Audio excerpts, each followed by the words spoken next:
পুনৰবাৰ মোৰ ইউটিউব চেনেললৈ আপোনালোকক স্বাগতম জনাইছোঁ।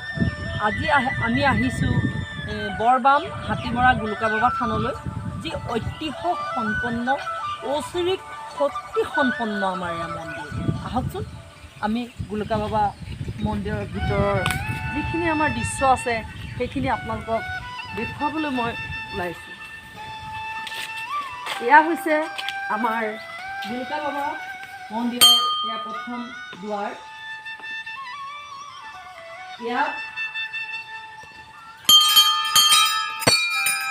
এয়া হৈছে আমাৰ বাবা মন্দিৰ। এয়া চব গুলুকা বাবা স্থান।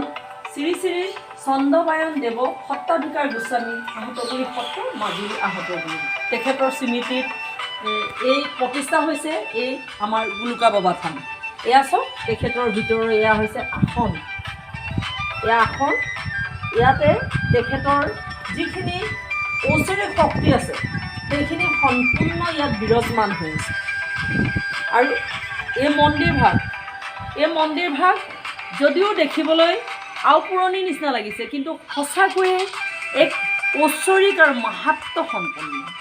ইয়াত প্ৰতি বছৰে নৱবৰ্ষক যেতিয়া ৰাইজে খেতিৰ ধান সামৰে বা নৱবৰ্ষ সোমায়, যেতিয়া তেওঁলোকৰ শিশুহঁতে পৰীক্ষা দিয়ে বা যিকোনো সংকল্প কৰে, তো প্ৰথমে ৰাইজ আহি ইয়াত উপস্থিত হৈ আমাৰ গুলুকা বাবা আশীৰ্বাদ গ্ৰহণ কৰে। আৰু এই ঐশ্বৰিক সম্পন্ন আমাৰ এই মন্দিৰভাগ আমাৰ গোলাঘাট ডিষ্ট্ৰিক্টৰ বৰবাম হাতীমৰা অঞ্চলত আছে, যাক আমাৰ স্থানীয় ডাকঘৰ বাদুলিপাৰ বুলি ক'ব পাৰি। আৰু ইয়াৰ প্ৰকৃত বাদুলিপাৰ বৰবাম গুলুকা বাবা থান বাদুলিপাৰৰ অন্তৰ্গত আৰু গোলাঘাট ডিষ্ট্ৰিক্টৰ অন্তৰ্গত। এয়া হৈছে আমাৰ ঐশ্বৰিক শক্তি সম্পন্ন গুলুকা বাবাৰ থান। আৰু এই স্থান কেনেধৰণে প্ৰতিষ্ঠিত হৈছিলে আৰু তাৰ মাহাত্ম্যখিনিও মই আপোনাক শুনাম।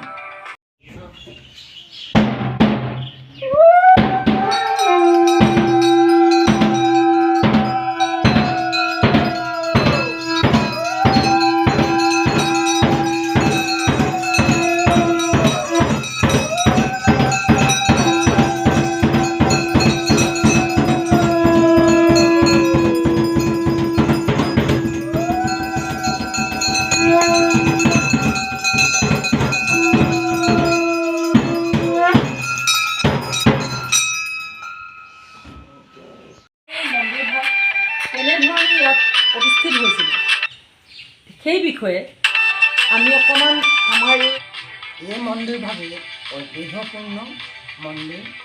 ইয়াত সকলো সেৱক আহি মনৰ উদ্দেশ্য পূৰ্ণ কৰে। ইয়াত সেৱা লয়, চাকি বন্তি জ্বলায়। আৰু এই মন্দিৰভাগৰ এটা ঐতিহ্যপূৰ্ণ আখ্যান আছে। এই আখ্যানৰ মাজত ৰঙাগৰা বাগানখনো সোমাই আছে। যেতিয়া এই মন্দিৰভাগৰ চাৰিওফালে বহুত বছৰৰ আগত, আজি এই 300 বছৰৰ ওপৰ হৈছে এই মন্দিৰ, ইয়াত তেতিয়া গোটেই চাহ বাগানে ভৰ্তি আছিলে। চাহ বাগানবিলাক ৰঙাগৰা বাগানৰ। আৰু তেতিয়া এজন মেনেজাৰ আছিলে। মেনেজাৰ এজন পৰা আছিলে, মানে ভৰিয়ে খোজকাঢ়িব নোৱাৰে। তেওঁ বাগান চাবলৈ মেনেজাৰজন আহে হাতীৰ ওপৰত উঠি, আৰু হাতী ৰাখে জেগাত ৰাখি পেলাই তেওঁ বাগান পৰিদৰ্শন কৰে। মানে খোজকাঢ়িব নোৱাৰে, লাহে লাহে লগত আহে কিছুমান, তেওঁলোকে ধৰি মেলি যায়। তেওঁ কিন্তু বাগানৰ পৰিচালক। এদিন তেওঁৰ হাতীটো হাবিত সোমাই থাকিলে। তেখেত যেতিয়া ঘৰলৈ উভতিব হ'ল, চাৰিওফালে চাইছে, হাতী নাই। হাতী ক'ত গ'ল? হাবিৰ মাজত শিকলিৰ শব্দ শুনিছে, কিন্তু হাতীটো দেখা পোৱা নাই।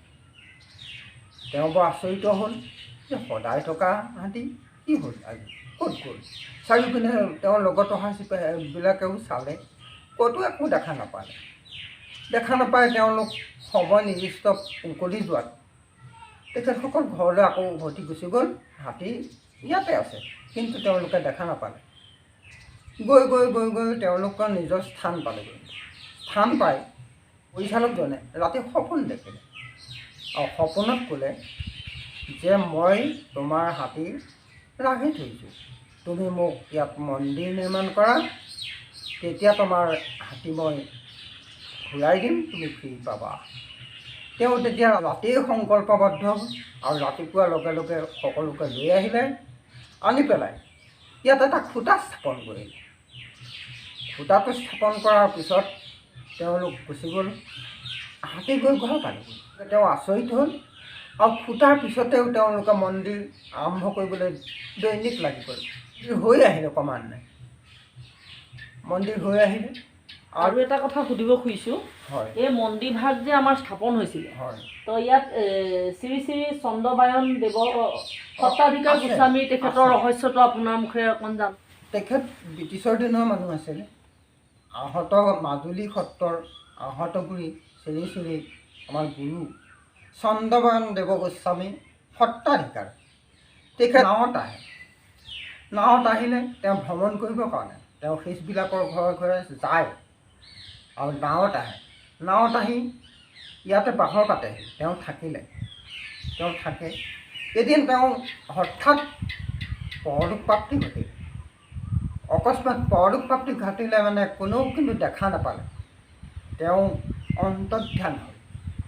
সেই অন্তৰ্ধান হোৱাৰ লগে লগেই এই ৰঙাগড়াৰ পৰিচালকজনে তাতে এটা ভেটি নিৰ্মাণ কৰিলে, তাৰমানে সেই স্থান দিলে তেখেতক। আৰু সেয়ে হৈছে ইয়াত এই জেগা দুইকণৰ নাম সন্নিৱিষ্ট আছে, বৰবাম হাতীমৰা গোলোকা বাবা থান। এই মন্দিৰ ভাগত আমাৰ শ্ৰী শ্ৰী চন্দ্ৰবায়ন দেৱ সত্ৰাধিকাৰ গোস্বামী দেৱৰ আচলতে অন্তৰ্ধান। ধন্যবাদ। এই মন্দিৰ ভাগৰ আচলতে ঐশ্বৰিক শক্তি আছে। ইয়াত যি কল্পনা কৰে সকলোখিনি পূৰ্ণ হয়, কাৰণ তেখেতৰ আত্মা ইয়াত বিৰাজমান। তেখেতক কোনো ইয়াত নেদেখিলে অন্তৰ্ধান হৈছে, কাৰণ ইয়াতে তেখেতৰ আত্মা আছে। তেতিয়াহ'লে চাওকচোন ইয়াত তেখেতৰ কিমান ঐশ্বৰিক শক্তি আছে। আৰু সেয়েহে ইয়াত আহিলে আপোনাৰ যিমান মনত অশান্তি থাকক সকলো অশান্তি দূৰ হয়। তো আপোনালোকক মই অনুৰোধ জনাইছোঁ, আপোনালোকে আমাৰ এই ব্ৰিটিছৰ দিনৰ এই পুৰণিকলীয়া ঐশ্বৰ্য মানে পূৰ্ণ ঐশ্বৰিক শক্তি সম্পন্ন আৰু যিখিনি আমাৰ ইয়াত সংকল্পিত আছে সকলোখিনি ইয়াত পূৰ্ণ হয়। তো আপোনালোকেও যিকোনো কৰ্মলৈ আগবাঢ়োতে আপোনালোকে অকণমান এই গোলোকা বাবাৰ কথা ভাবিবচোন বা ইয়াত সংকল্প কৰিবচোন। আপোনালোকৰ চাব সকলো সংকল্পই তেখেতে পূৰণ কৰিব।